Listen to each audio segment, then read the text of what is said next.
everybody. So I am here to do a special video. It was requested by one of my viewers who wanted to see more of my Blu-ray collection. And so I decided I would show you my animated movies. And these are just strictly animation. There are no mix. Even I didn't include the Lego movie because I just wanted it to be all animated movies. So let's get started. I'm going to try to do this fast because I don't want this video to be a million minutes long. So let's see. I'm going to start with the Pixar movies.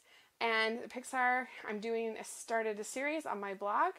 And I love Pixar, so if you want to just hear somebody talking about a bunch of masterpieces, go check out the link to my blog and you will really enjoy it. I've been doing both the shorts and the feature films, which I think kind of sets me apart a little bit because I don't see that many people doing the shorts. So I just finished their Oscar-nominated short called Tin Toy.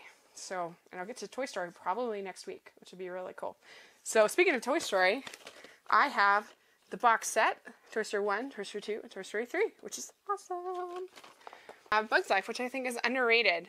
It's so funny. I love all the side characters. I think it's a really fun story. I think it's beautifully animated, great villain. I love it. Then I have another box set. I have Monsters, Inc. and Monsters University. Monsters University I think is slightly underrated. I really enjoyed it. It's not perfect, but I feel like it has a really interesting message about how maybe your first dream isn't the right dream for you, and there's something else that you're supposed to be doing, which you don't see a lot in kids' movies. And the first one is really, the door scene is probably my favorite. It's so beautifully done. We have Finding Nemo, which is amazing. It's so funny. It's so beautiful. It's so, every inch of the screen is animated. It's a masterpiece. It's great. We have Ratatouille, another masterpiece. They make Paris look great, and it's told from the perspective of a rat. It's funny. It's sweet. The critic is one of the best characters ever in any animated film. I love it.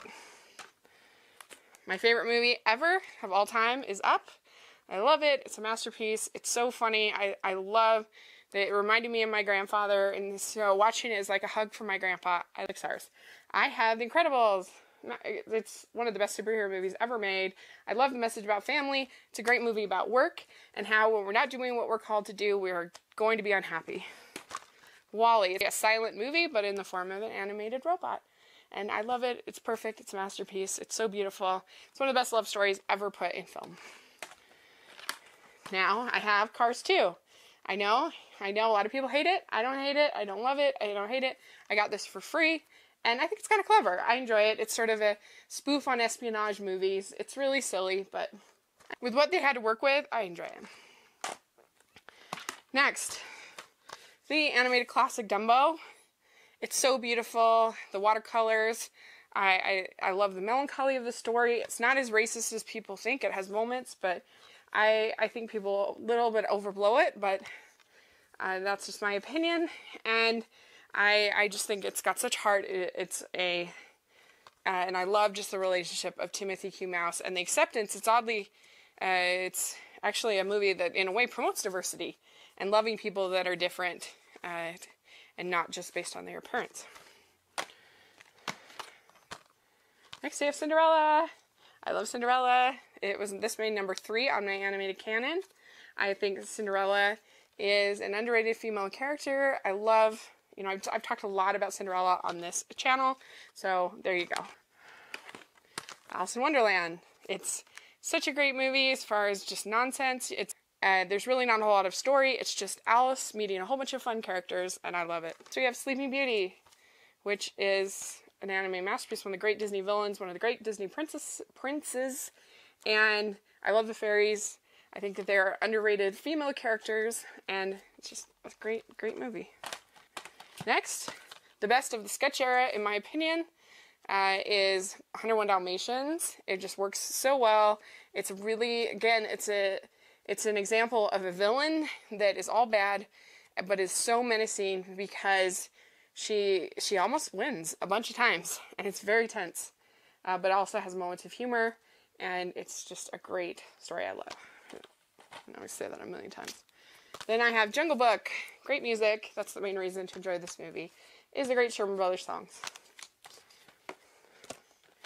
I have Winnie the Pooh, Many Adventures of Winnie the Pooh, and Winnie the Pooh from 2009. I think that this is a masterpiece. This is a very strong film. I really like the character of Winnie the Pooh. He symbolizes childhood. You know, they say Elmo symbolizes love. I think that Winnie the Pooh symbolizes childhood. The ending on this, on Many Adventures of Winnie the Pooh, is just about perfect. And then I have Robin Hood. It's not an artistic masterpiece, but it's so witty, it's so funny. It's really well written. I think the third act kind of loses. It gets a little too grim, but it's still very satisfying with a great villain.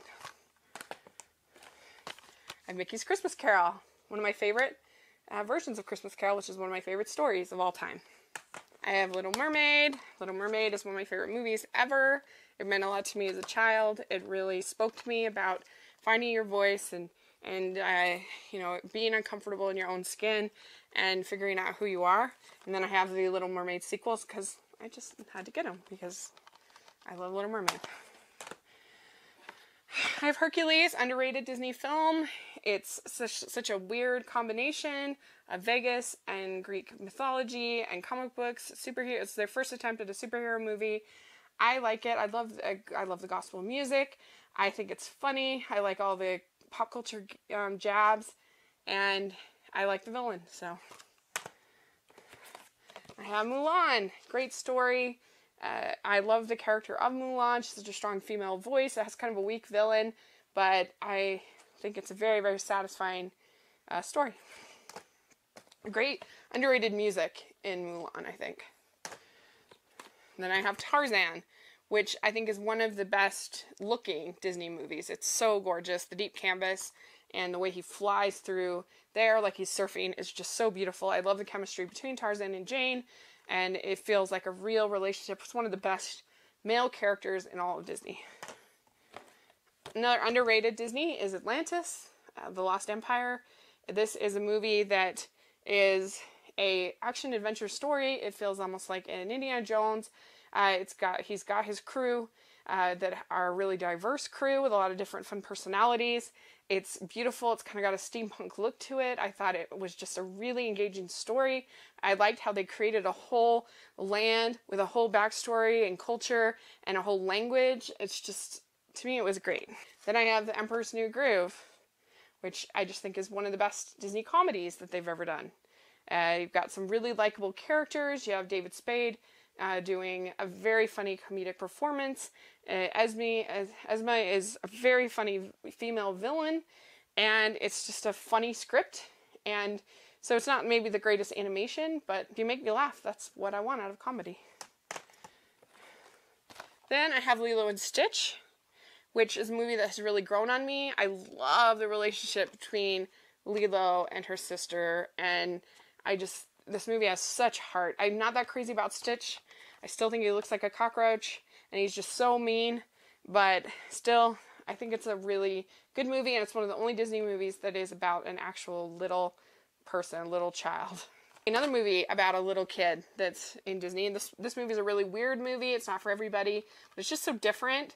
Meet the Robinsons, and I like it. I think it's not perfect. Not all the plot works. It's a little cluttered, a little convoluted, but I think it's again, has real heart.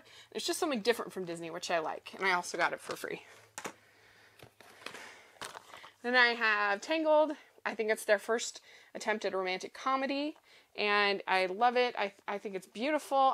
I love the music. A lot of people don't like the music. I think the music's great, and it's, I think, great relationship between Finn and Rapunzel, and I think it has a great villain. I love how she uses motherhood to manipulate. That is so wicked. Okay, then I have Frozen, which I love. I know there's a lot of haters, but I love it. I love the relationship between the two sisters. I love the music. I think it's really beautiful. I think that Hans was a very clever villain, something that surprised me. I think Olaf's a lot of fun, so yay. And my last regular Disney is Big Hero 6, which I loved. I did a review on this channel. I thought it was so sweet. I love the relationship between two brothers in this case, and how his memory is kind of kept alive through this character Baymax, who's just so wonderful. It's a wonderful creation. So great. And then I have 4 of the Tinkerbell movies, which I'm telling you, they're underrated. They're really good. They're really well done. They have really good voice casts. They have really good stories. The animation is good. I mean, I don't even have any kids, and I have 4 of the Tinkerbell movies. I'm telling you, they're good. Next, I have a movie that made me cry on this channel. I loved it so much. It's Song of the Sea. To me, it was just about a perfect animated film. It really moved me. It reminded me of my cousin's little boy. It deals with themes of grief and loss in really complex ways, and it's one of the best anime movies I've ever seen. And we have some Studio Ghibli. For some reason, Studio Ghibli does not have Spirited Away on Blu-ray and a couple of their other big hits. I don't know why, but anyway, I do have it on DVD. But I have Kiki, Delivery Service, which is probably their most approachable film. If you just kind of want to start, it's kind of just a basic, simple story of a little girl who's a witch. And then Princess Mononoke. It's about this princess of the forest, Princess Mononoke, and this battle in the forest, and I don't know how to explain it. It's really good, though. You should see it. And the last of Studio Ghibli is The Tale of Princess Kaguya, which is a masterpiece. It's so beautiful. It's like Bambi, which I have Bambi on DVD, but it's very slow, and it's just kind of about the life of this girl for most of the movie. And it's very different than a Western movie because she chooses to be obedient instead of being independent, which is very different than like a Little Mermaid. But I loved it. I thought it was great. Okay, next I have the Criterion Collection, Watership Down. This is not just a movie about bunnies. It's a story about civilization and different political societies and how they work. And it's very bloody, but this Criterion restoration is gorgeous and has lots of great special features. Highly recommend it if you're an animation fan. Getting into stop motion section. For Christmas, which has great music, Danny Elfman. It's the rare movie that's both a Halloween movie and a Christmas movie at the same time, which is great. And it's really got a lot of nice heart to it. Somebody who's trying to do the right thing and ends up doing the wrong thing and tries to make it right again. Then I have Corpse Bride, which again, I love the music. I think it's a ghost story that I really enjoy. Again, I think it has a nice heart to it. I actually like Johnny Depp in the movie. It's not that long, and I like it. And then I have 2 Leica films. I have Paranorman, which I think is so funny. It's more of a movie for teenagers than for kids. It's got some more adult jokes, I would say, and it definitely has some real scares. And it's so great to look at. And then I have The Box Trolls, which was from last year, which was so clever, and it teaches some really nice lessons to kids. It's sweet, but also has some moments of fear. It's got a great villain who just wants to be respected. That's all he wants. And then we're almost done. I have 3 kind of random. I have The Book of Life from last year, which was just so stunningly beautiful, and it's a good story. It's got some problems. It's not perfect, but I still found it satisfying too. And then I have a comedy. I have The Penguins of Madagascar, which I just thought was really funny. It made me laugh. It's not the most visually inventive, but the voice performance is really good, and it's got a really funny villain. And next I have Happy Feet, which is a movie I like to watch if I'm sick, if I just need to be cheered up. It's a very, very cheerful movie, and it has really fun music. And the last one I have in my animated Blu-ray collection is the Peanuts animated holiday collection. So I have in here, it's a Charlie Brown Thanksgiving, Great Pumpkin Charlie Brown, and Charlie Brown Christmas, which are just so great, great music, real great heart to them, and they take kids seriously, which I think is an important trait of all of these movies, really. They don't talk down to kids. They give them a real story, and so I love them. I love animation. I think it's like it's a great movie, but you add on a gallery of beautiful artwork. And so anyway, that is my animated collection, and I would love to know what you think, and if there are any that you're surprised I have, or if you really like any of these or you hate them, put in the comment section, let me know, and I will, and thanks so much. Please subscribe to my channel, and I'll talk to you later. Bye.